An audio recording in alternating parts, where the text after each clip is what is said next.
Živijo, tukaj Valentin. Govoril bom o škodljivosti ali koristnosti partnerskih odnosov. Govorim v kontekstu življenjskega partnerstva, ko se dve osebi odločita, da bosta skupaj živela. Lahko pa se ti principi uporabljajo tudi v družinskem odnosu med starši in otroci ali v odnosu na delovnem mestu. Vsak od nas ima določene miselne in vedenjske vzorce, od katerih so nekateri podporni, koristni, nekateri pa razdvajajoči, škodljivi, egoistični, sebični. In v partnerskih odnosih, v komunikaciji z drugimi osebami pridejo ti vzorci na površje.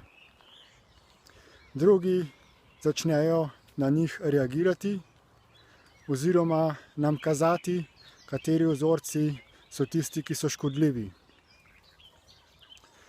Mi seveda lahko te povratne informacije uporabimo za to, da te naše pomanjkljivosti uvidimo in jih odpravimo. Lahko pa smo trmasti in jih želimo ohraniti in si rečemo, da se ne bomo spremenili. Vsaka povratna informacija od drugih ljudi je torej neka vrsta darilo, je neka priložnost za spremembo in to lahko uporabimo v svojo korist ali pa v svojo škodo.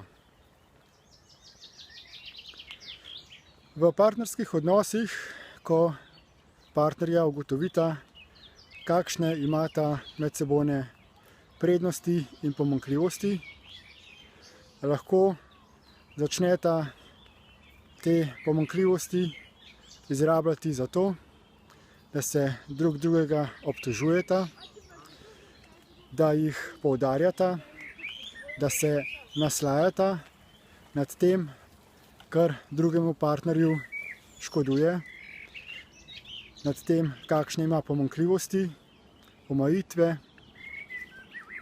ali pa se med sabo podpirata. Sta si kot ogledalo, da se pomagata ozaveščati glede teh vzorcev in to na zelo tak miren, podporen način. Lahko namreč v odnosu do drugega vidiš njegovo pomanjkljivost kot nekaj, kar boš izkoristil za svoje lastno poveličevanje in zato, da boš drugo osebo ponižal, da se boš potem boljše počutil. Da se boš rekel, ja, jaz sem pa boljši, poglej, ta oseba ima pa tako napako in to mi daje možnost, da to osebo zaničujem, da se zgražam nad njeno pomanjkljivostjo. Lahko pa smo sočutni in vidimo pomanjkljivosti v drugih kot nekaj normalnega, da ima vsak pomanjkljivosti, da imamo tudi mi določene vzorce, ki nas omejujejo, in da razumemo, da lahko drugega osvobodimo samo na ta način, če se sprejemamo kot enakovredne. Da uporabljamo pristno empatijo, vživljanje, sočutje.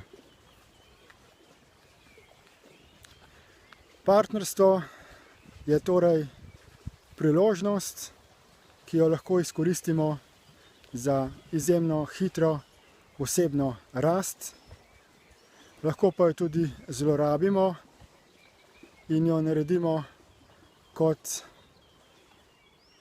neko možnost, za katero drug drugemu pijemo kri, se ponižujemo, zaničujemo in na ta način povzročamo trpljenje v odnosih.